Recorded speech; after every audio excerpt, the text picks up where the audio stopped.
Mogadishu is hot. Almost every day of the year the sun is high, the air is thick, and people are looking for a way to cool down.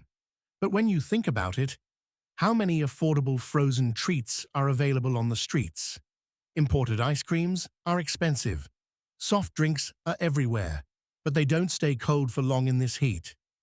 And yet, nobody is capitalizing on one of the most simple, low-cost, and high-demand businesses possible: a locally made, natural fruit popsicle business. Right now, if you want a cold treat in Mogadishu, you're either paying premium prices for imported brands or settling for warm soda. But a small business selling high-quality, fruit-based popsicles could change that. It's cheap to start, easy to scale, and the demand is built into the climate itself. The only thing stopping people from doing it is figuring out how to keep the popsicles frozen throughout the day. That's where smart cold chain logistics come in. And today, we're going to break down how a small popsicle business in Mogadishu could be one of the most profitable and scalable ventures with the right approach. First, let's talk about the core product. The best way to keep costs low and profit margins high is to use locally available fruits: mango, guava, passion fruit, tamarind. These are not only abundant, but also packed with natural flavor. No need for artificial ingredients. Just fresh fruit, a little sugar, and some stabilizers to maintain the texture. But it's not just about fruit. Coconut-based popsicles could appeal to those who want something creamy, while electrolyte-infused popsicles made with coconut water and citrus could target laborers and rickshaw drivers who need to stay hydrated in the heat. The variety is endless, but the key is keeping it simple, affordable, high quality, and easy to produce in bulk. The most important factor in making this business work is pricing. The ideal sweet spot is between 25 to 50 cents per popsicle, depending on the flavor and size. A single popsicle should be affordable enough that even kids can buy one without thinking twice. Vendors can purchase them in bulk at an even lower price, around 18 cents per piece, allowing them to make a daily income selling in busy areas. It's a model that works because the volume of sales makes up for the low individual price. If just one vendor sells 100 popsicles a day, that's a solid income stream. If 5 vendors are selling, now you're moving 500 units a day. Scale that up, and this small business becomes something much bigger. But how do you keep the popsicles frozen in a city with frequent power cuts and unreliable electricity? That's where planning ahead makes all the difference. Instead of relying on regular refrigerators, the best solution is using high-quality chest freezers. They are more energy efficient, keep things frozen for longer, and require less electricity. A good chest freezer placed in a shaded and well-ventilated space can hold temperatures even during power cuts. And for distribution, insulated coolers with ice packs or salt ice mixtures can keep popsicles frozen all day for vendors, even without access to electricity. In the long run, investing in solar-powered freezers could be a game changer, allowing the business to expand without worrying about power reliability. The next step is choosing where to sell.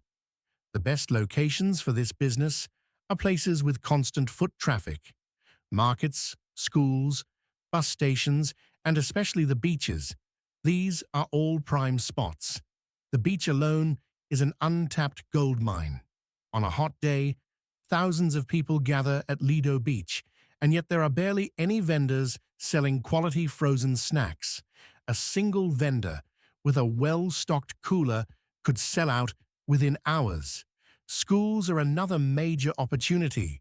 Kids love popsicles, and a steady supply to school kiosks or after-school vendors could bring in consistent daily revenue.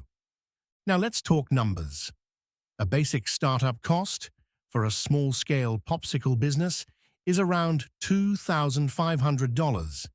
This covers a commercial blender, 2 chest freezers, high-quality popsicle molds, an initial batch of ingredients, and 3 vendor carts with coolers. On a daily basis, a small operation selling 500 popsicles could generate around $3,750 per month in revenue. After covering costs like electricity, ingredients, and vendor commissions, the net profit could be anywhere from $1,500 to $2,000 per month. Scale that up to 1,000 popsicles a day, and now we're talking $4,000 in profit. And that's just from direct sales. If this business expands into wholesale distribution, selling in bulk to kiosks and small shops, those numbers can grow even further. But of course, every business has challenges. The biggest hurdle here is maintaining a stable supply chain. Fruits are seasonal and prices fluctuate. That means buying and freezing fruit in bulk when prices are low is essential. Another issue is competition. While there aren't many frozen treat vendors right now, once people see the success of a popsicle business, copycats will appear. The only way to stay ahead is by keeping quality high and maintaining efficient distribution. There's also the challenge of educating customers. Some people might be hesitant to buy a locally made product at first. That's why branding is important. Clean, well-designed packaging, consistent quality, and good marketing can make a big difference in building trust. One of the biggest advantages of this business is scalability. It's easy to start small and grow over time. In the first year, the focus should be on building a strong vendor network and securing reliable ingredient sourcing. By the second year, expanding into wholesale, partnering with local supermarkets, and investing in more efficient freezing equipment could take the business to the next level. By the third year, with the right strategy, this business could evolve into a major brand, with multiple production locations and distribution across Somalia.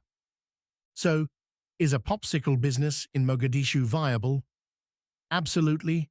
The demand is there, the market is largely untapped, the startup costs are low, and the potential for growth is enormous. But like any business, success depends on execution. Those who plan ahead, manage costs wisely, and build a strong brand will dominate the market. For anyone in Mogadishu looking to start a business with a low barrier to entry, minimal risk, and high profit potential, this is one of the best opportunities available. The question is, who's going to take the first step?